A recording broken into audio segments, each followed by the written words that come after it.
Hello aspirants, Namaskar. Hope you all are doing well. My name is Nitika Thakur and welcome to the Supernova classes. तो आज हम पढ़ेंगे बिलासपुर की history and Bilaspur का first part हम पढ़ चुके हैं ऑलरेडी, जिसमें हमने भीमचंद कवर किया था, राइट। तो भीमचंद के साथ साथ हमने भंगाणी साहिब का युद्ध पढ़ा था, उसमें गुरु गोविंद सिंह जी पढ़े थे, नादौन का युद्ध पढ़ा था। तो आज हम लोग जो हैं वो भीमचंद से आगे पढ़ेंगे, बिकॉज भीमचंद की जो मृत्यु है वो 1712 में हो चुकी है, ठीक है। तो भीमचंद का बेटा कौन था? जिसकी शादी थी, ठीक है, जिसकी शादी के लिए वो हाथी मांगा गया था गुरु गोविंद सिंह जी से। उस हाथी का नाम क्या था? उस हाथी का नाम था प्रसादी हाथी, राइट। तो उनके बेटे का नाम क्या है? अजमेर, ठीक है। भीमचंद के बेटे का नाम क्या है?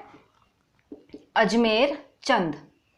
और अजमेर चंद ने जो है, इसके टाइम पीरियड पे कुछ भी ज़्यादा इंपॉर्टेंट नहीं हुआ है। एक ही क्वेश्चन इंपॉर्टेंट यहाँ से बनता है कि अजमेर चंद ने जो है वो अजमेरगढ़ किला बनाया था।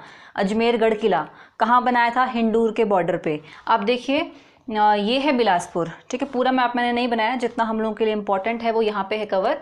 तो ये है बिलासपुर जो हम पढ़ रहे हैं अभी, ठीक है। और हिंडूर क्या है? हिंडूर जो है वो किसका नाम है पुराना? नालागढ़ का। नालागढ़ कहाँ पड़ता है? सोलन में, ठीक है। तो ये है सोलन, तो यहीं पे आपको हिंडूर रियासत मिलेगी।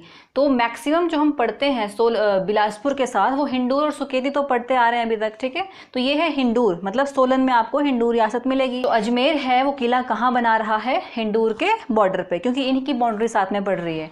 तो अजमेर चंद ने क्या बनाया है? अजमेरगढ़ किला। अजमेरगढ़ किला, राइट। अजमेरगढ़ फोर्ट बना दिया कहाँ? हिंडूर के बॉर्डर पे। तो बस इतना सा था अजमेर चंद के बारे में। अगले राजा आते हैं देवीचंद, ठीक है। देवीचंद, और देवीचंद जो है, बस जैसा इनका नाम है वैसे ही इनके काम है, ठीक है। बहुत धर्मात्मा संत टाइप जो है, आप इनको इमेजिन कर सकते हो। तो इन्होंने जो काम करके रखे हैं वो भी ऐसे अच्छे काम, बिल्कुल शांत काम करके रखे हैं, ठीक है। इन्होंने क्या काम किया? देखिए, हिंडूर है साथ में, ठीक है। हिंडूर है साथ में बिलासपुर, और बिलासपुर के साथ ये है हिंडूर, सोलन है, ठीक है, हिंडूर वाला एरिया। तो हिंडूर के जो राजा है, हिंडूर के राजा का नाम था मानचंद, ठीक है, मानचंद, और उनका बेटा। तो इन दोनों की जो है वो मृत्यु हो जाती है, ठीक है। हिंडूर के राजा की मृत्यु हो गई। अब इस चीज़ का तो एडवांटेज लेना चाहिए, इस चीज़ का फ़ायदा उठाना चाहिए, लेकिन देवीचंद ने क्या किया? जो हिंडूर है उसको कैप्चर नहीं किया, उसके ऊपर अटैक नहीं किया। उल्टा इन्होंने क्या किया कि जो इन्हीं के ही फैमिली से एक पर्सन है, उन्हीं को इन्होंने राजा बना दिया कि मैं यहाँ का राजा नहीं बनूंगा। इनकी जो फैमिली है, इसी फैमिली से अगले राजा बना दिए गए। उनका नाम है गजे सिंह हिंडूरिया, ठीक है, गजे सिंह हिंडूरिया, हिंडूरिया, गजे सिंह हिंडूरिया, राइट। तो हिंडूर के राजा जो है वो मानचंद और उनके बेटे के मृत्यु के बाद देवी ने किसको बनाया था? गजे सिंह हिंडूरिया को। तो अच्छा काम किया इन्होंने, ठीक है। दूसरी चीज़ उन्होंने क्या किया? काफ़ी टाइम के बाद हिंडूर के ही एक राजा हुए हैं, उनका नाम है विजयचंद। विजयचंद, ये हिंडूर के ही राजा है विजयचंद। हिंडूर के राजा विजयचंद को देवीचंद ने एक किला गिफ्ट कर दिया था, और उस किले का नाम है Ramgarh fort. Very very important fort, right, Ramgarh fort. जब भी हम गोरखास पढ़ेंगे, हिमाचल प्रदेश में जब आप गोरखे पढ़ते हो तो उस टाइम पे रामगढ़ फोर्ट बहुत बार आएगा, ठीक है। तो ये रामगढ़ फोर्ट है कहाँ पे? तो रामगढ़ फोर्ट है हिंडूर में। किसने दिया था? देवीचंद ने गिफ्ट किया था, या देवीचंद ने दे दिया था विजयचंद को, जो हिंडूर के राजा थे, ठीक है। तो ये रामगढ़ फोर्ट इंपॉर्टेंट है। इसके अलावा इन्होंने देखिए क्या किया है कि इन्होंने भमई कोट किला बनाया है। एक किले का नाम है भमई कोट, ठीक है, भमई कोट। तो भमई कोट फोर्ट भी इन्होंने बनाया है। इसके अलावा आप देखें, ये है जसवां यहाँ पे, ठीक है, ये जसवां वाला एरिया है। तो जसवां का जो राजा था उसका नाम था अभयचंद, अभय, राइट, अभयचंद। अभयचंद कहाँ का राजा है? जसवां का। तो जो जसवां का राजा है अभयचंद, इसकी लड़ाई होगी किसके साथ? घमंड चंद के साथ, घमंड चंद के साथ। इसने क्या किया? अभयचंद ने घमंड चंद के ऊपर अटैक कर दिया। तो जब घमंड चंद के ऊपर अटैक किया, घमंड चंद को हेल्प की ज़रूरत थी, तो कौन हेल्प करेगा फिर? देवीचंद, ठीक है। तो देवीचंद ने जो है वो अभयचंद और घमंड चंद के युद्ध में किसकी हेल्प की थी? घमंड चंद की हेल्प की थी, राइट। अच्छा, उसके बाद क्या हुआ? ये जो अभयचंद है, अभयचंद कहाँ का राजा है? ये जसवां का, ठीक है, अभयचंद। तो अभयचंद को उसके भाई ने ही धोखे से उसकी रियासत से निकाल दिया, मतलब उसकी जो रियासत थी उसको छीन ली थी। तो अभयचंद की जो ये है अभय चंद का जो भाई है उनका नाम है जोगराज, ठीक है, जोगराज चंद, जोगराज चंद। तो जोगराज चंद ने क्या किया था, अभय चंद की रियासत को हड़प लिया और अभय चंद को वहां से निकाल दिया। तो इनके साथ बहुत बुरा हुआ फिर, तो इनकी हेल्प कौन करेगा अब, देवीचंद, ठीक है, देवीचंद। तो देवीचंद ने जो है वो इनकी हेल्प की थी। तो इन शॉर्ट आप क्या देख रहे हैं यहाँ से, देवीचंद ने अच्छे अच्छे काम करके रखे हैं सारे। पहली चीज़, हिंदूर के जो मानचंद और उनके बेटे की मृत्यु के पश्चात उन्हीं के फैमिली के गजय सिंह हिंडूरिया को इन्होंने राजा बना दिया। हिंदूर के ही विजय चंद को इन्होंने रामगढ़ किला दे दिया था, गिफ्ट कर दिया था। भमई कोट फोर्ट भी इन्होंने बनाया है। और ये अभय चंद वाली स्टोरी ये जसवां के हैं, ठीक है, ये वाला सारे काम भी किसने किए हैं, देवीचंद ने। और एंड में देवीचंद को जो है वो नादिर शाह बंदी बना लेता है। देवीचंद को कौन बंदी बनाता है, नादिर शाह, ठीक है, और उनकी मृत्यु हो जाती है वहीं पे। तो क्या हुआ, देवीचंद की जो है वो मृत्यु हो गई। इनकी वाइफ का नाम है अभी नागर देवी, ठीक है, नागर देवी। और इनके बेटे का नाम है महान चंद, महान चंद, वेरी वेरी, बिलासपुर में महान चंद जो है वो मोस्ट इंपॉर्टेंट राजा है। लेकिन महान चंद क्या है, अभी बहुत छोटे हैं। तो जो एडमिनिस्ट्रेशन है, जो प्रशासन है, वो कौन चलाएगा अभी, नागर देवी, राइट। क्योंकि महान चंद जो है वो छोटे हैं। तो वजीर हम पढ़ते हैं, वजीर जो है वो बहुत ज़्यादा इंपॉर्टेंट है। इनके टाइम पे जो वजीर है उन वजीर का नाम है रामो वजीर, राइट, रामू वजीर। और ये रामू वजीर जो है वो बहुत लॉयल हैं। देखिए वजीरों के नाम जो है वो आपको अच्छे से याद होने चाहिए क्योंकि बहुत इंपॉर्टेंट हो जाते हैं ये। तो नागर देवी के टाइम पे वजीर कौन था, रामू वजीर। इन्होंने काफ़ी अच्छे से चीज़ें हैंडल की थी। लेकिन क्या हुआ फिर 85 में, 1785 में जो है वो इनकी मृत्यु हो जाती है। तो फिर नया वजीर देखना पड़ेगा। इनके बाद जो वजीर अपॉइंट किए जाते हैं उनका नाम होता है बैरागी राम, राइट, बैरागी राम। और जो ये बैरागी राम है ये पहले मंडी के वजीर हुआ करते थे, ठीक है। ये कहाँ के वजीर थे, पहले मंडी के वजीर थे। उसके बाद जो है वो नागर देवी ने इन्हें अपना वजीर अपॉइंट किया था, बट इन्होंने जो है वो बहुत अच्छे से काम नहीं किया कुछ। तो नागर देवी ने जो है वो इन्हें निकाल दिया कि आप जाओ, आपका काम हमें पसंद नहीं आया। तो बैरागी राम को जो है वो निकाल दिया। फिर अगला वजीर, ठीक है, फिर अगला वजीर बनाया जाएगा जोरावर चंद को, जोरावर चंद। और ये जोरावर चंद कौन थे, ये जोरावर चंद थे जो हमारे देवी चंद हैं, मतलब नागर देवी के जो हस्बैंड थे, है ना। तो देवी चंद के भाई, देवी चंद के भाई ही थे जोरावर चंद। इन्हें जो है वो अगला वजीर बनाया गया। इन्होंने काफ़ी अच्छे से एडमिनिस्ट्रेशन को हैंडल किया था। तो 3 वजीर हम पढ़ते हैं नागर देवी के टाइम पे, रामो वजीर, बैरागी राम एंड जोरावर चंद। अभी जोरावर चंद ने अच्छे से चीज़ें हैंडल करके रखी हैं। तो इनका बेटा कौन था, महान चंद, ठीक है, महान चंद जो है वो है अभी सन। तो महान चंद बिलासपुर के सबसे इम्पॉर्टेंट राजा रहे हैं। सबसे लंबा जो टाइम पीरियड है, सबसे लंबा जो शासन काल है बिलासपुर के इतिहास में वो किसका रहा है, महान चंद का। 46 ईयर्स, ठीक है, 46 ईयर्स, सबसे लंबे समय तक इन्होंने शासन किया था। इनका टाइम पीरियड है 1778 से लेके 1824, राइट। कुछ एक राजास का टाइम पीरियड आपको याद रखना इंपॉर्टेंट है। 1778 से 1824 टाइम पीरियड है महान चंद का। अभी देखिए बिलासपुर के जो राजा हैं वो कौन बन चुके हैं, महान चंद। महान चंद बहुत ज़्यादा सीरियस नहीं थे एडमिनिस्ट्रेशन को लेके, तो इन्होंने बस ऐसे ही काम चला रखा मज़े मज़े में। इनका जो मैक्सिमम टाइम है वो भोग विलास में ही व्यतीत होने लगा। प्रशासन के कार्यों की तरफ इन्होंने कुछ भी ध्यान नहीं दिया था तब तक। फिर क्या होता है 1790 में जो 12 ठकुराइयाँ हैं, 12 ठकुराइयाँ खुद को रिलीज़ करवा लेती हैं बिलासपुर के कब्ज़े से, मतलब आज़ाद हो जाती हैं। 12 ठकुराइयाँ कहाँ की, सोलन एरिया की, ठीक है, सोलन हमने पढ़ा था। अच्छा अब आप ये बताएंगे कि जो ये 12 ठकुराइयाँ हैं, 12 ठकुराइयाँ सोलन की, वो किस राजा ने जीती थी, कब जो है वो बिलासपुर कंट्रोल में आई थी, पढ़ चुके हम लोग, वीरचंद के टाइम पे, राइट। कब आई थी, वीरचंद के टाइम पे। तो 12 ठकुराइयों को कैप्चर किया था वीरचंद ने। और किस राजा के टाइम पे जो है ये 12 ठकुराइयाँ बिलासपुर रियासत से आज़ाद हो चुकी थी, तो महान चंद के टाइम पे। Very important question, right, very important, क्योंकि ये कुछ काम में ध्यान ही नहीं दे रहे थे, तो सब लोगों ने उस सिचुएशन का फ़ायदा उठाया और ख़ुद को जो है वो आज़ाद करवा लिया। तो ये बात है 1790 की। उसके बाद इंपॉर्टेंट हम पढ़ेंगे 1795। 1795 में क्या होता है कि जो हमारे संसार चंद है, संसार चंद हैं कांगड़ा के राजा, ठीक है। ये है कांगड़ा वाला एरिया। तो कांगड़ा के मोस्ट इम्पॉर्टेंट राजा रहे हैं संसार चंद। तो संसार चंद जो है वो 95 में अटैक करते हैं कहाँ पे, बिलासपुर के ऊपर, ठीक है। अटैक कर दिया इन्होंने कब, 1795 में। अब देखिए संसार चंद जो है वो अटैक कर दिया है बिलासपुर के ऊपर। अब जो है वो महान चंद को थोड़ी होश आई कि अरे ये क्या हो गया, ठीक है, अटैक हो गया। अटैक हुआ तो अब मैं कैसे सिचुएशन हैंडल करूं, क्योंकि उससे पहले तो कुछ तैयारी थी नहीं। तो इन्होंने क्या किया, फिर अब हेल्प लेनी पड़ेगी युद्ध के लिए, तो इन्होंने हेल्प मांगी सिरमौर से। सिरमौर जो है इनका बहुत अच्छा फ्रेंड था।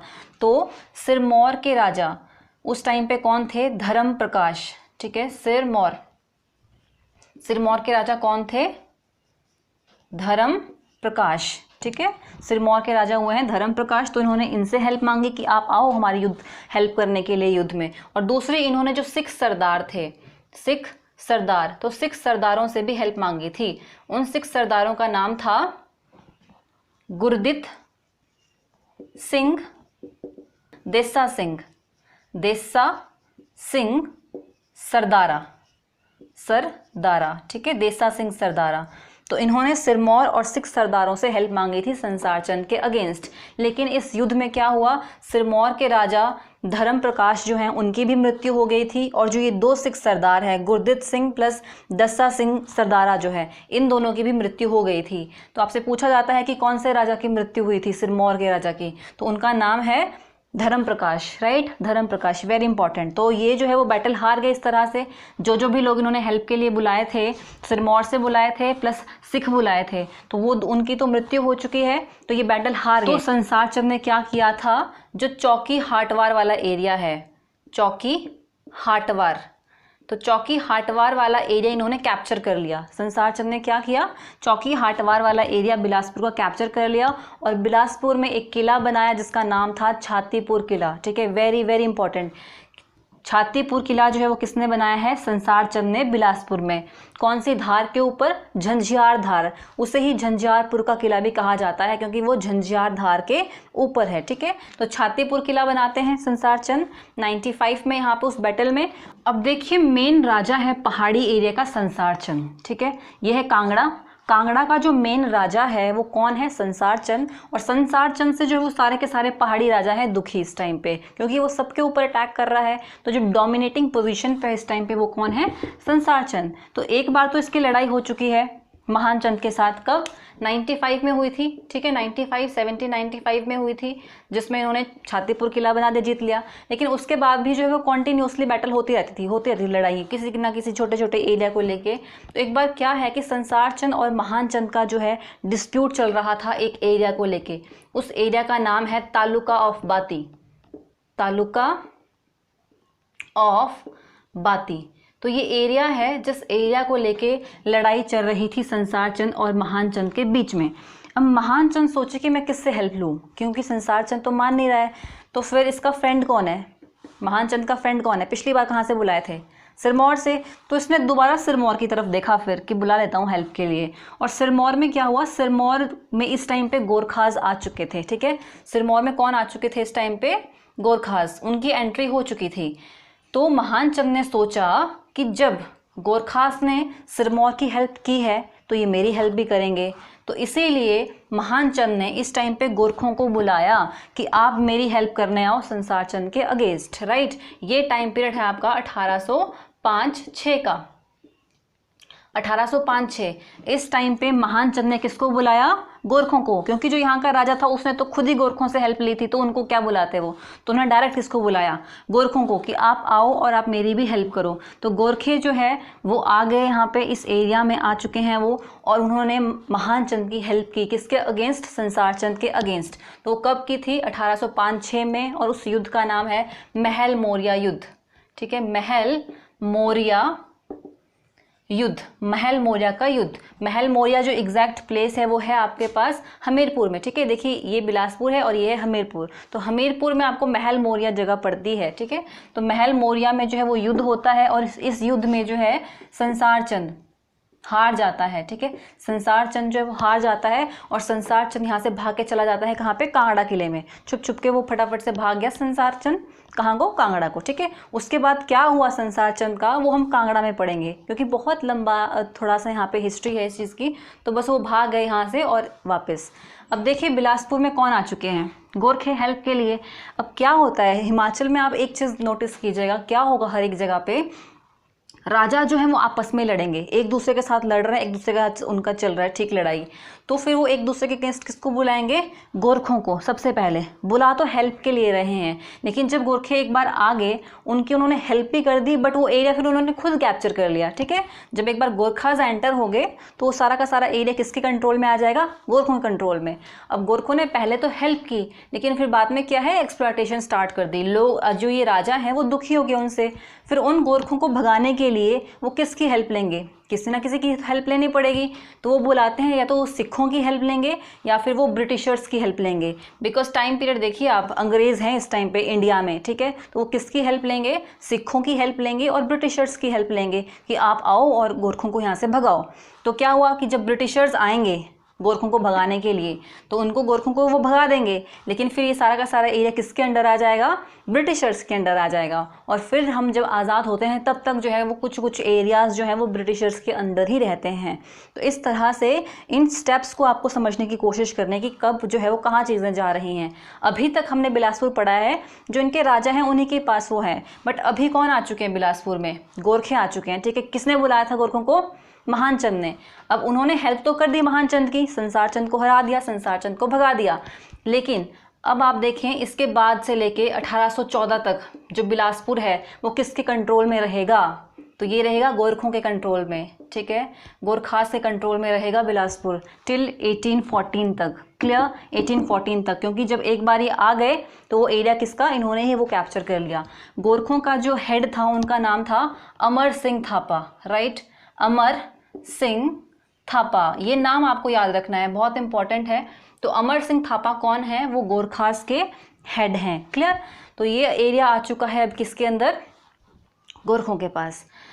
तो अभी जो ये राजा हैं फिर ये गोरखों से दुखी हो गए, अब गोरखों के अगेंस्ट किसी ना किसी से हेल्प लेनी पड़ेगी, फिर ये किसको बुलाते हैं, ये बुलाते हैं ब्रिटिशर्स को। तो फिर क्या हुआ, जो ब्रिटिशर्स थे उनका नाम है, एक जो ब्रिटिश जर्नल थे उनका नाम है डेविड ऑप्टर लोनी, ठीक है, डेविड ऑप्टर लोनी।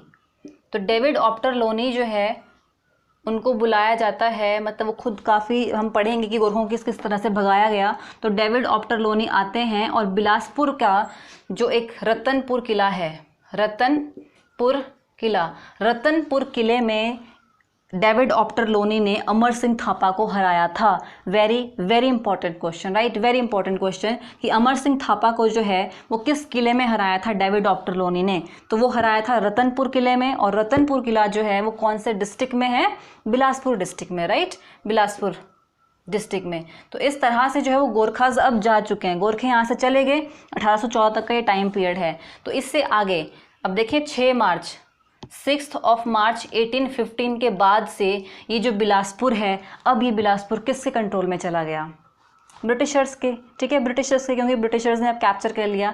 तो 6 मार्च 1815 के बाद बिलासपुर किसके कंट्रोल में चला जाएगा, अंग्रेज़ों के कंट्रोल में चला जाएगा, क्लियर। एक डेट आपको याद रखनी है 1819 में, बिकॉज सिख भी साथ साथ में चल रहे हैं। तो सिख क्या करते थे, बीच बीच में उन्होंने अटैक किया है, कुछ कुछ एरियाज़ जो है वो कैप्चर करके रखे हैं छोटे छोटे।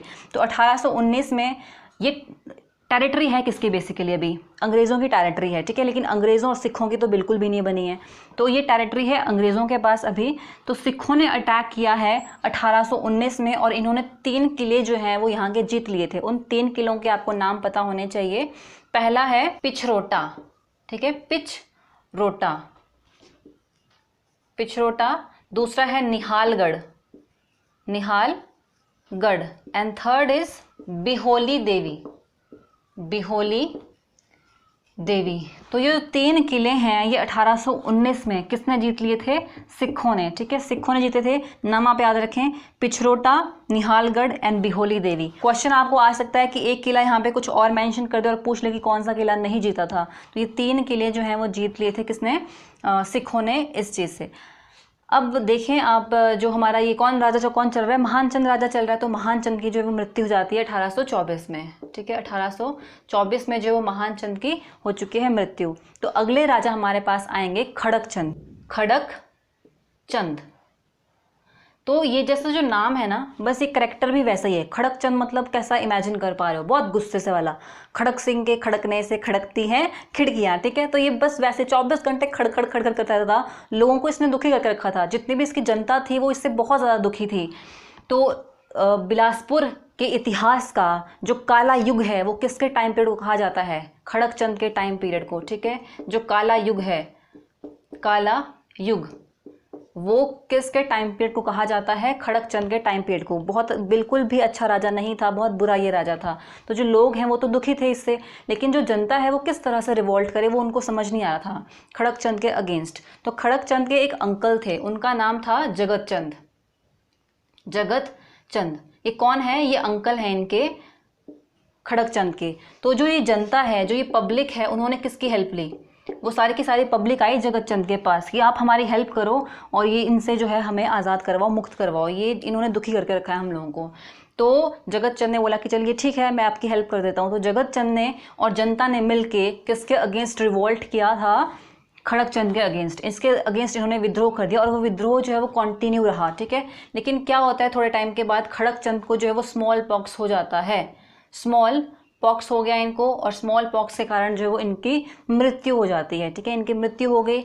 और इस टाइम मतलब खड़क चंद के जो कोई संतान नहीं थी इस समय, तो कोई संतान नहीं है तो अगला राजा कौन बनेगा, उसके लिए बहुत सारी लड़ाइयाँ स्टार्ट होनी शुरू हो गई। क्योंकि क्या होता है कि राजा का जो बेटा है वही राजा बनता है, उसका बेटा फिर वही राजा बनेगा, लेकिन इसकी तो कोई संतान थी ही नहीं उस समय। तो फिर लड़ाइयाँ होनी स्टार्ट हो गई थी।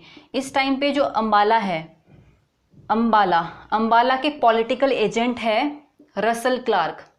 इनका नाम इंपॉर्टेंट है, रसल क्लार्क, ठीक है। तो अंबाला के पॉलिटिकल एजेंट का नाम है रसल क्लार्क। तो ये सब चीज़ें थी खड़क चंद के बारे में।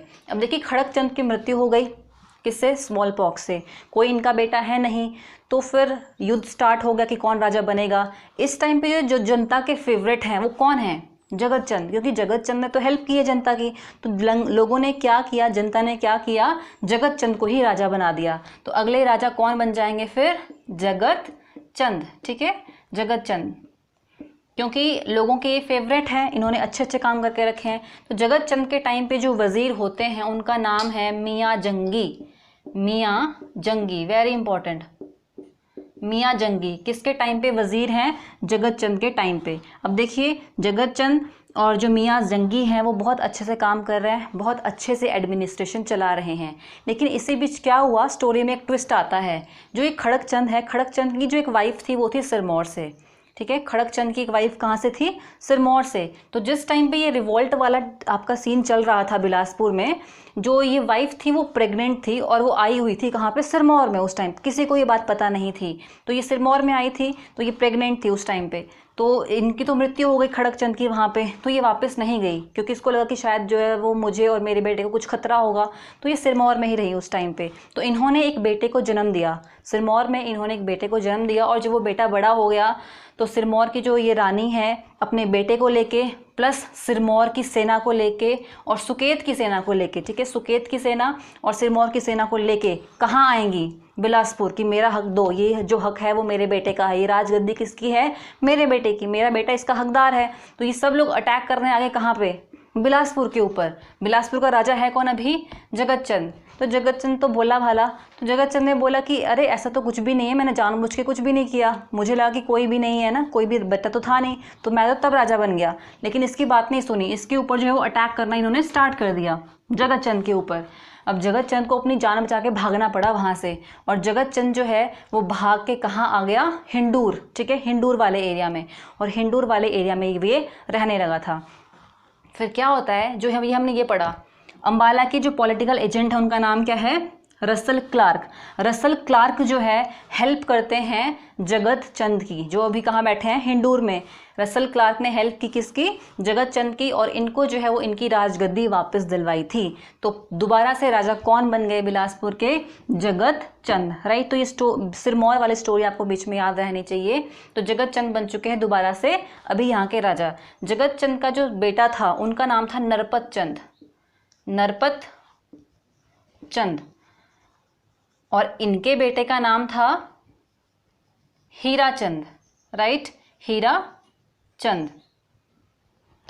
तो क्या होता है कि जो नरपत चंद है उनकी मृत्यु हो जाती है काफ़ी यंग एज में ही, ठीक है। तो जगत चंद का जो पोता है, इनका जो ग्रैंड सन है, उसका नाम क्या हुआ फिर, हीरा चंद है। तो जगत चंद ने क्या किया, 1850 में 1850 में जो सारा का सारा कार्य है अपने रियासत का वो किसको दे दिया, हीरा चंद को सौंपा, और राजा बना दिया किसको, हीरा चंद को। और खुद कहाँ चले गए, वृंदावन, और फिर ये वृंदावन में ही रहने लगे। एंड 1857 में जो है वो जगत चंद की वहाँ पे मृत्यु हो जाती है, ठीक है। तो अगले राजा कौन बनते हैं बिलासपुर के, फिर हीरा चंद, राइट, हीरा चंद के टाइम पीरियड को जो है वो बिलासपुर का स्वर्ण काल कहा जाता है। बिलासपुर रियासत का गोल्डन पीरियड या गोल्डन एज जो है वो किसके टाइम पीरियड कहा जाता है, हीरा चंद के टाइम को, ठीक है, गोल्डन एज, ठीक है, गोल्डन एज या फिर गोल्डन एरा किसके टाइम पीरियड कहा जाएगा, हीरा चंद। इन्होंने जो है वो बहुत अच्छे काम किए हैं आगे चल के। इनके टाइम पे जो वजीर हैं, हीरा चंद के टाइम के जो वजीर हैं उनका नाम है मियाँ भंगी, ठीक है, मियाँ भंगी।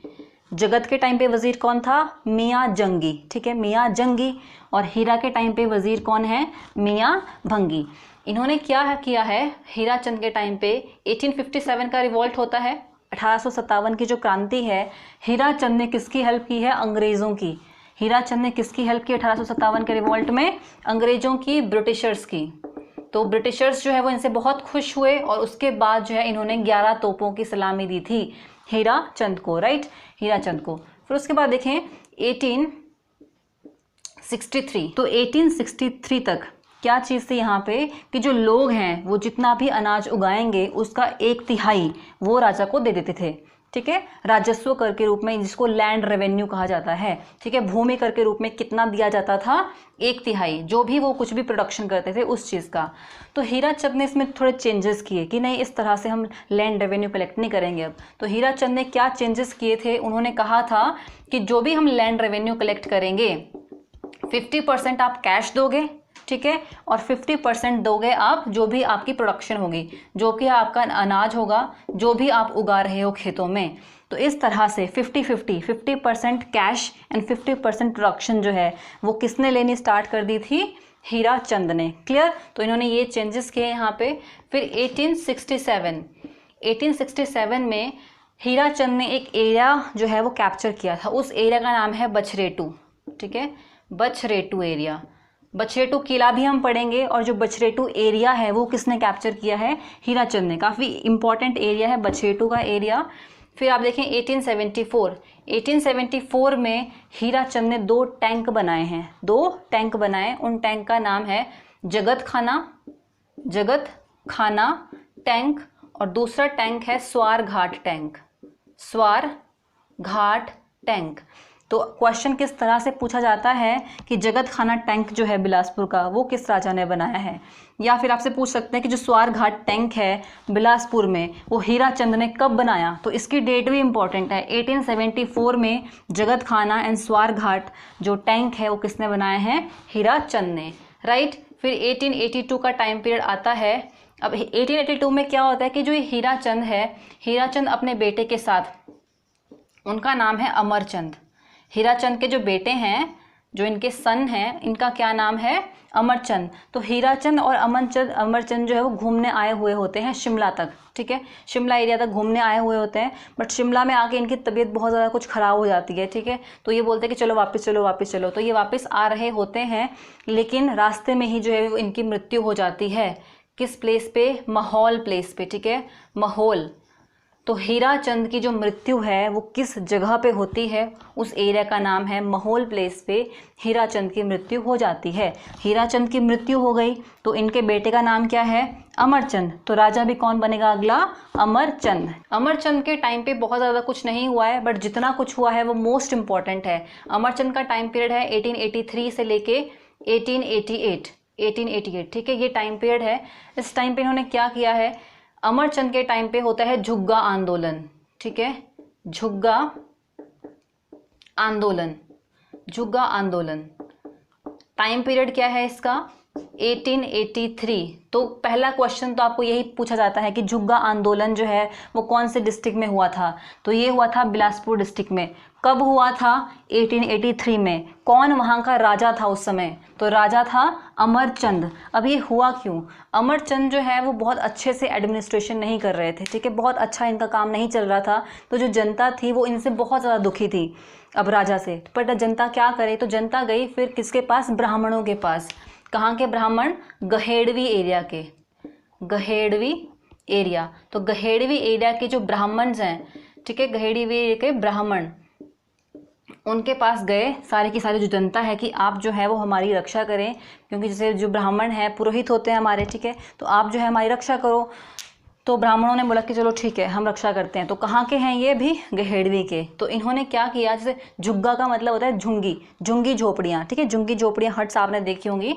तो ब्राह्मणों ने अपने घर त्याग दिए और ये कहाँ रहने लग गए, हट्स में, ठीक है, इस तरह से ये हट बना के रखी। तो ये कहाँ रहने लगे इस टाइम पे, हट में। और अपनी जो झोपड़ियाँ हैं उसके ऊपर इन्होंने अपने जो इष्ट देव हैं उनका झंडे लगा दिए कि देवता जो है हमारी रक्षा करेंगे इस तरह से।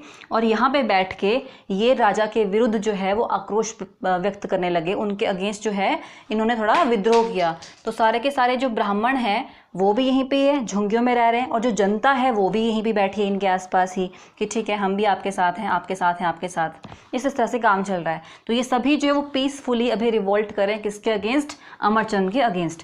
अमरचंद को तो टेंशन होगी अब कि अब क्या करूँ मैं, क्या करूँ, ठीक है। तो अमरचंद ने क्या किया, जो तहसीलदार थे उस टाइम, तहसीलदार का नाम है निरंजन सिंह, ठीक है, निरंजन। तो निरंजन तहसीलदार को इन्होंने भेजा पुलिस के साथ। पुलिस और तहसीलदार थे निरंजन, इन लोगों को इन्होंने भेजा कि आप जाइए और ये जो रिवॉल्ट है इसको ख़त्म करो, इसको रिवॉल्ट को दबा दो आप, ठीक है, क्या हो रहा है यहाँ पे। तो ये सब लोग आए यहाँ पे, और ये सब लोग आ रहे हैं धीरे धीरे इनकी तरफ को, इस रिवॉल्ट को दबाने के लिए। यहाँ पे लोगों को पता चल गया कि इस तरह से पुलिस आ रही है हम लोगों को अरेस्ट करने के लिए, हम लोगों को मारने के लिए, कुछ भी। तो जो ब्राह्मण्स हैं उन्होंने क्या किया कि जो झुंगे हैं इसमें आग लगा दी, ठीक है, इसमें क्या किया इन्होंने, आग लगा दी, झुंगियों को जला दिया, और खुद भी जो है वो उस आग में वो कूद पड़े कि आप हमें क्या मारोगे, ठीक है, हम खुद ही बलिदान देते हैं अपना, लोगों के कल्याण के लिए, लोगों की भलाई के लिए। तो जो आग लगा दी इन्होंने और खुद भी कूद गए इसमें। अब ब्रह्म हत्या हो गई यहाँ पे, ठीक है, ब्राह्मण्स की हत्या होगी। तो जो आम जनता है उनको आ गया बहुत ज़्यादा गुस्सा। तो जो ये पीसफुल रिवॉल्ट है वो बहुत ही ज़्यादा वायलेंट हो गया इस टाइम पे, ठीक है। लोग जो है वो लड़ने लगे अब, मतलब पुलिस के साथ और इनके साथ। तो एक पर्सन है उनका नाम है गुलाबा राम नड्डा, गुलाबा राम नड्डा। गुलाबा राम नड्डा ने क्या किया, गन ली और उस गन से मार दिया किसको, निरंजन को। निरंजन को गोली मार दी और उठा के कहाँ डाल दिया, आग में, ठीक है, उठा के इनको भी कहाँ डाल दिया, आग में, कि लो तुम भी जाओ साथ में। तो इस तरह से जो ये रिवॉल्ट है उसने बहुत ही वायलेंट रूप ले लिया था। जैसे तैसे करके जो है ये शांत हुआ, लेकिन इससे अमरचंद को अपनी गलती रियलाइज़ हुई और उन्होंने धीरे धीरे जो है वो प्रशासनिक सुधार जो है वो करने स्टार्ट कर दिए थे, ठीक है। तो एक तो है झुग्गा रिवॉल्ट इम्पॉर्टेंट अमरचंद के टाइम का। दूसरा इम्पॉर्टेंट क्या है, 1885 में, 1885 में अमरचंद ने क्या आदेश दिए कि जो हमारा राजपाट है, जो उसके जितने भी कार्य होंगे वो आज से देवनागरी लिपि में किए जाएंगे, ठीक है, देवनागरी स्क्रिप्ट में जो है वो सारे के सारे दस्तावेज लिखे जाएंगे, सारा का सारा राजकाज जो है के जो काम है वो किस लिपि में किए जाएंगे, देवनागरी लिपि में। तो मोस्ट इंपॉर्टेंट क्वेश्चन ये बनता है कि कौन से राजा ने जो है वो देवनागरी का यूज़ करने के लिए कहा था, देवनागरी लिपि का। तो उनका नाम है अमरचंद। कब कहा था, 85 में, राइट, 1885 में। तो ये दो क्वेश्चन मोस्ट इंपॉर्टेंट है अमरचंद से। टाइम पीरियड देख लेंगे आप, 83 से 88, एक हो गया झुग्गा revolt and second is use of Devanagari script, ठीक है। तो अगले राजा हमारे पास आते हैं विजय चंद, ठीक है, वी से भी स्पेलिंग कर सकते हैं आप, ठीक है, बी से भी हो सकती है, विजय चंद, इनका नाम क्या है, विजय चंद। तो विजय चंद ने क्या किया था, 1900 में इन्होंने रंग महल बनवाया था। रंग महल, आपसे पूछा जाता है कि बिलासपुर का जो रंग महल है वो कौन से राजा ने बनवाया है, उनका नाम है विजय चंद राजा ने बनवाया है। इन्होंने ही system of court fee start किया था, कोर्ट फी, ठीक है, जो कोर्ट फीस है वो इम्प्लीमेंट की थी किसने, विजय चंद ने ही। सेकंड उन्होंने क्या किया था, non judicial stamps, non judicial stamps भी इन्होंने ही स्टार्ट की थी अपने राज्य में। तो ये इंपॉर्टेंट काम हो गए। इसके अलावा इन्होंने देखिए जो बिलासपुर टाउन है वहाँ पे वाटर सप्लाई स्टार्ट की थी, बिलासपुर में वाटर सप्लाई, ठीक है, बिलासपुर में वाटर सप्लाई का काम भी जो है वो इन्होंने ही शुरू किया। इसके अलावा इन्होंने बहादुरपुर को अपनी ग्रीष्मकालीन राजधानी बनाया था, ठीक है, किसको बनाया था, बहादुरपुर। बहादुरपुर हमने पहले ही पढ़ चुके हैं, बहादुरपुर क्या है, बिलासपुर की सबसे ऊंची जो पीक है उसका क्या नाम है, बहादुरपुर, ठीक है। तो बहादुरपुर को अपनी जो समर कैपिटल है, अपनी समर कैपिटल मीन्स ग्रीष्मकालीन राजधानी किस राजा ने बनाया था, विजय चंद ने बनाया था। इसके अलावा इन्होंने इंपॉर्टेंट काम और क्या किया है, ब्रिटिश मॉडल ऑफ एडमिनिस्ट्रेशन को अडॉप्ट किया था, ठीक है, British model of administration means प्रशासन का जो ब्रिटिश मॉडल था, मतलब जिस तरह से जो ब्रिटिशर्स अपना प्रशासन चला रहे थे वो सारी की सारी चीज़ें इन्होंने इम्प्लीमेंट करनी स्टार्ट की थी अपने राज्य में। बट जो इसके कर्मचारी थे उन्होंने इसका साथ नहीं दिया और वो जो काम है वो फेल हो चुका था। तो इस काम में क्या हो गए थे, ये फेल हो गए थे, इन्होंने काम ही अच्छे से नहीं कर पाए, ब्रिटिश मॉडल को इम्प्लीमेंट नहीं कर पाए, तो उससे थोड़े से डिमोरलाइज हो गए कि ये तो कुछ भी नहीं हुआ। ऊपर से जो ब्रिटिशर्स है वो इनसे और नाराज़ हो गए। तो ब्रिटिशर्स ने क्या किया, 1902 1903 वाला टाइम पीरियड है, इन्होंने इनको भेज दिया वाराणसी, ठीक है, वाराणसी कि आप जाओ, और आप कहाँ रहो, वाराणसी में, आप अच्छे से हैंडल ही नहीं कर पा रहे हो काम को, तो फिर इनको जाना पड़ा वाराणसी। अब जो राजा है विजय चंद वो तो चले गए, तो काम कौन संभालेगा, काम संभालने के लिए भी तो कोई होना चाहिए यहाँ पे। तो जो जलंधर के इस टाइम पे तहसीलदार थे, जलंधर एरिया के जो तहसीलदार हैं उनका नाम है अमर सिंह, ठीक है, अमर सिंह।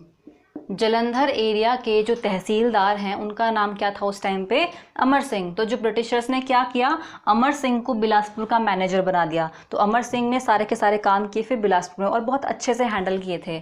फिर जो ये विजय चंद है वो कहाँ है, अभी वाराणसी आए हुए हैं। तो फिर इनको लगा कि अरे मेरी तो रियासत वो है, ठीक है, मुझे वापस जाना चाहिए। तो इन्होंने बोला कि प्लीज़ मुझे वापस बुला लो आप। तो फिर क्या हुआ था कि 1908 में जो विजय चंद है वो वापस आ गए थे। उसके बाद आप देखें 1914 में जब फर्स्ट वर्ल्ड वॉर होता है, प्रथम विश्व युद्ध कब हुआ है, 1914 में। तो इस टाइम पे जो ये विजय चंद है किसकी हेल्प करेंगे, ये हेल्प करते हैं अंग्रेज़ों की, ठीक है। इन्होंने क्या किया था, अंग्रेज़ों की हेल्प की थी फर्स्ट वर्ल्ड वॉर में, और इन्हें जो है वो KCIE का टाइटल दिया गया था। विजय चंद को कौन सा टाइटल दिया गया, कौन सी उपाधि दी गई, KCIE। अब KCIE की फुल फॉर्म है knight companion in the most eminent order of Indian empire, ठीक है। बहुत बच्चों को कन्फ्यूजन हो जाता है काफ़ी स्टूडेंट्स को कि KCI है क्या। KCI बेसिकली एक टाइटल है, एक उपाधि है, ठीक है, जो ब्रिटिशर्स देते थे राजाओं को जब वो बहुत खुश होते थे उनके काम से। तो इसका फुल फॉर्म क्या है, knight companion in the most eminent order of Indian empire, ठीक है, इंडियन एम्पायर। तो ये चीज़ें थी हमारे पास विजय चंद से रिलेटेड। अब हम बात करते हैं अगले राजा आते हैं हमारे पास आनंद चंद का टाइम पीरियड है 1920 से 1948 तक का, ठीक है। तो आनंद चंद ने बहुत इंपॉर्टेंट काम किए हैं, मतलब इन्होंने देखिए रोड्स बनाए, बिलासपुर में जो रोड्स हैं वो बनाए, हॉस्पिटल्स बनवाए, स्कूल्स बनवाए, ठीक है, सारा का सारा कंस्ट्रक्शन काम करवाए। इसके अलावा इन्होंने गोपाल जी टेम्पल बनाया था, गोपाल जी टेम्पल, ये बहुत इंपॉर्टेंट है। आपसे पूछा जाता है कि जो बिलासपुर में गोपाल जी टेम्पल, पहले तो पूछा जाए कि गोपाल जी टेम्पल है कहाँ पे, तो बिलासपुर में है। किस राजा ने बनाया है, आनंद चंद ने, ठीक है, आनंद चंद ने गोपाल जी टेम्पल बनाया। इसके अलावा जितनी भी कुरीतियाँ थी वहाँ पे, जैसे कि चाइल्ड मैरिज हो गया, जिसे बाल विवाह कहते हैं, तो चाइल्ड मैरिज को इन्होंने बैन करवा दिया था, ठीक है, चाइल्ड मैरिज को बैन करवा दिया। इसके अलावा बेगार प्रथा, ठीक है, बेगार बेगार प्रथा का भी इन्होंने अंत कर दिया था बिलासपुर वाले एरिया में। अब टाइम पीरियड है 1947 वाला। तो 1947 में जो इंडिया है वो आज़ाद हो चुका है। तो उस टाइम पे ये था कि सारे की सारी रियासतों को ये पावर थी कि मतलब ये कहा गया था कि आप या तो इंडिया में मर्ज हो जाइए या पाकिस्तान में चले जाइए या आप इंडिपेंडेंट रहिए। तो ये जो आनंद चंद है, ये आनंद चंद इंडिया में मर्ज नहीं होना चाहते थे, ना ही ये पाकिस्तान जाना चाहते थे। ये क्या चाहते थे कि मैं इंडिपेंडेंट रहूँ मैं, ठीक है, बिल्कुल ही स्वतंत्र रहना चाहते थे आनंद चंद। तो ये इंडिया के मर्जर में ये खुद को इंडिया में मर्ज नहीं करना चाहते थे, ठीक है। फिर क्या हुआ बाद में 15 अगस्त 1948 को 15 अगस्त 1948 को आनंद चंद मान जाते हैं कि चलिए ठीक है मैं इंडिया में मर्ज हो जाता हूँ। लेकिन इन्होंने हिमाचल में मर्ज होने से मना कर दिया था कि मैं हिमाचल में मर्ज नहीं होऊंगा एज डिस्ट्रिक्ट, ठीक है, मुझे क्या चाहिए, एक अलग ही स्टेटस चाहिए, इंडिया में तो मैं मर्ज हो जाऊंगा। तो 15 अगस्त 1948 को बिलासपुर जो है वो चीफ कमिश्नर प्रोविंस बनता है, चीफ कमिश्नर प्रोविंस, ठीक है, चीफ कमिश्नर प्रोविंस। कब बना है बिलासपुर? 15 अगस्त 1948 को। एंड बिलासपुर के जो फर्स्ट चीफ कमिश्नर हैं वो कौन बनते हैं? आनंद चंद। कब बनेंगे ये? 12 अक्टूबर 1948 को आनंद चंद को बिलासपुर का पहला चीफ कमिश्नर अपॉइंट किया जाता है। उसके बाद आप देखें 2 अप्रैल 1949 को आनंद चंद की जगह पे श्री चंद छाबड़ा को बिलासपुर का चीफ कमिश्नर अपॉइंट करते हैं, ठीक है। तो इस तरह से ये काम चला रहता है। फिर आप देखें कि 1 अप्रैल 1954 को बिलासपुर को जो है वो हिमाचल प्रदेश में मर्ज कर दिया जाता है और बिलासपुर इस तरह से हिमाचल प्रदेश का 5वां डिस्ट्रिक्ट बनता है, बिकॉज 4 डिस्ट्रिक्ट हमारे पास पहले से थे। तो जब बिलासपुर जब हिमाचल में मर्ज हुआ तो ये कौन से डिस्ट्रिक्ट के रूप में मर्ज हुआ था? 5th डिस्ट्रिक्ट के रूप में। क्लियर? कब मर्ज हुआ है? 1 अप्रैल 1954 को बिलासपुर जो है 5वें डिस्ट्रिक्ट के रूप में हिमाचल प्रदेश में मर्ज हो गया था। उसके बाद जो ये आनंद चंद है, आनंद चंद ने इलेक्शन लड़े लोकसभा के लिए भी, राज्यसभा के लिए भी। तो आनंद चंद पहले ऐसे व्यक्ति हैं जो निर्विरोध चुने गए थे। निर्विरोध मतलब अनअपोज्ड। तो ये अनअपोज्ड चुने गए थे। तो ये लोकसभा के का जो उनका टाइम पीरियड है वो है 1952 से 57 तक। लोकसभा का टाइम पीरियड है आनंद चंद का 52 से 57 तक का। एंड राज्यसभा का जो इनका टाइम पीरियड है वो है 1964 से 70। तो इस टाइम पे, और राज्यसभा के लिए बिहार एरिया से चुने गए थे, ठीक है, बिहार एरिया से चुने गए थे। तो पहले व्यक्ति जो राज्यसभा एंड लोकसभा दोनों के लिए ही निर्विरोध चुने गए, उनका नाम है आनंद चंद, जो कि कहाँ से थे? बिलासपुर से थे। आनंद चंद ने एक बुक भी लिखी है, उस बुक का नाम है Bilaspur past present and future. Bilaspur past present and future, ये बुक किसने लिखी है? आनंद चंद ने। तो इस तरह से जो आनंद चंद है वो बहुत ज़्यादा इंपॉर्टेंट एंड बहुत पावरफुल राजा रहे हैं, ठीक है, बहुत पावरफुल। आप देखिए इंडिया में मर्ज होने को मना कर रहे थे और इन्हें इंडिपेंडेंट स्टेटस मिला भी। वो क्यों मिला? क्योंकि देखिए उस टाइम पे बिलासपुर में बन रहा था भांकड़ा डैम। बिलासपुर में क्या चल रहा था? भांकड़ा डैम की कंस्ट्रक्शन चल रही थी। तो भांकड़ा डैम मोस्ट इंपॉर्टेंट था और आनंद चंद उस एरिया के राजा थे। तो इसलिए जो है वो इन्हें ज़्यादा छेड़ा नहीं गया, इनके ऊपर ज़्यादा प्रेशर नहीं डाला गया कि आप हमारी बात सुन ही लो, ठीक है, क्योंकि कंस्ट्रक्शन चल रही थी किस चीज़ की? भांकड़ा डैम की। तो भांकड़ा डैम इंपॉर्टेंट था सभी के लिए, तो इसीलिए ज़्यादा प्रेशराइज इन्हें नहीं किया गया कि आप हमारी बात सुनो। तो आनंद चंद को जो है इनकी बात को माना गया और जो बिलासपुर है उनको एक अलग स्टेटस दिया गया था। बिलासपुर को हिमाचल में मर्ज नहीं किया गया, इसे अलग से एक चीफ कमिश्नर प्रोविंस का दर्जा दिया गया था। फिर काफ़ी बाद में 54 में हिमाचल प्रदेश में मर्ज किया गया। तो आनंद चंद की जो मृत्यु है, आनंद चंद की मृत्यु कब होती है? 83 में, 1983 में आनंद चंद की मृत्यु हो जाती है लंदन में, ठीक है। लंदन में जो है वो आनंद चंद की मृत्यु होती है और इस तरह से आनंद चंद जो है बिलासपुर रियासत के या फिर बिलासपुर हिस्ट्री के जो है वो लास्ट राजा हैं। अंतिम राजा कौन है बिलासपुर के? आनंद चंद। तो इस तरह से हमारा जो बिलासपुर का इतिहास है वो कंप्लीट होता है।